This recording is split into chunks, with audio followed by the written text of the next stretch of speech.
Hello, my name is Graham Goolsby, and I did my biography project on C.S. Lewis.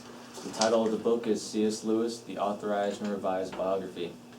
An interesting thing about C.S. Lewis was his marriage life. He married Joy Davidman twice, but they were never divorced. The reasoning for this was in April 27, 1956, they had a civil marriage where the reasoning for that was so she wouldn't get deported from her country. The second time was in December 1956, where they had a Christian marriage, where they were married by C.S. Lewis's friend, who was a priest. He was born November 29, 1898, and his mother died 10 years later. After his mother's death, he was sent to a boarding school with his older brother, Warnie. On November 29, 1917, on his birthday, he was then sent to the frontline trenches of World War I. Then, about a year later, on April 17, 1918, he was wounded by a bomb and the shrapnel was extracted from his body 20 years later. He was fluent in 5 different languages, which included Greek, English, French, Italian, and Latin. He also had a photographic memory. One of his most famous quotes was, "You can never get a cup of tea large enough or a book long enough to suit me." In 1937, he then won the Galant Memorial Prize for Literature because of the book he wrote, The Allegory of Love. Then, in October 16, 1950, he wrote one of his most famous books called The Lion, the Witch, and the Wardrobe, which I did base my timeline presentation off of. This is the wardrobe they went through to get to the magical kingdom called Narnia. He influenced many people through his literature. He wrote nonfiction and fiction books.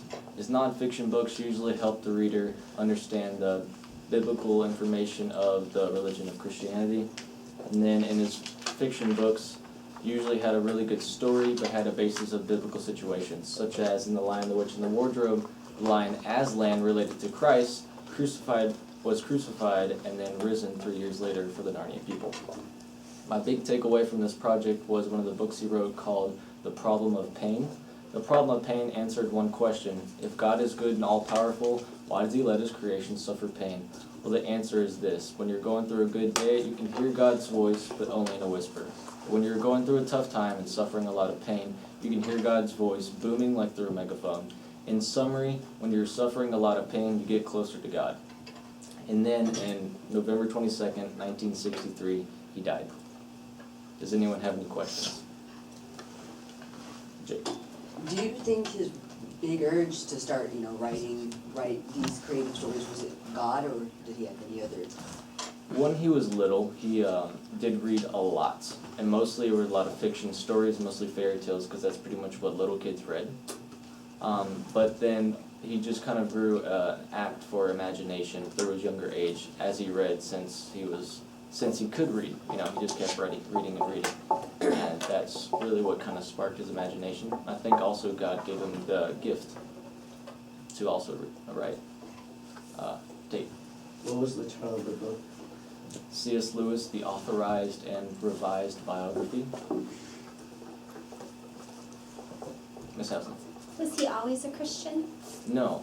In about 1925, which was he's around 17 years old, or 27 years old actually, him and his friend J.R.R. Tolkien, which is another one of the writers, and another friend, they all three sat in a pub all night long and extended to around noon the next day, and they just talked about the religion of Christianity, and he had all his questions and everything, and they all just talked, and the next day around noon he really realized that God was the creator of the world and that he should really seek him.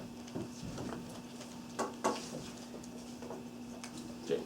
Did anything really surprise you, about his life and about his faith, I guess? Well, his marriage life. To be honest, I wouldn't just marry someone just so she wouldn't get deported, but they were really good friends. They're more of like letter buddies until he actually visited her in Oxford 1 year.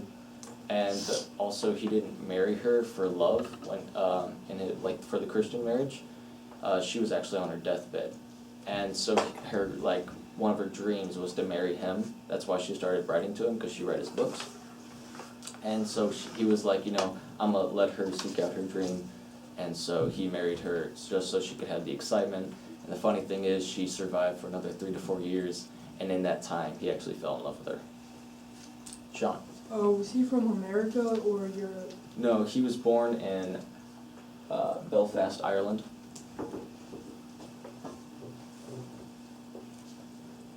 Okay, thank you.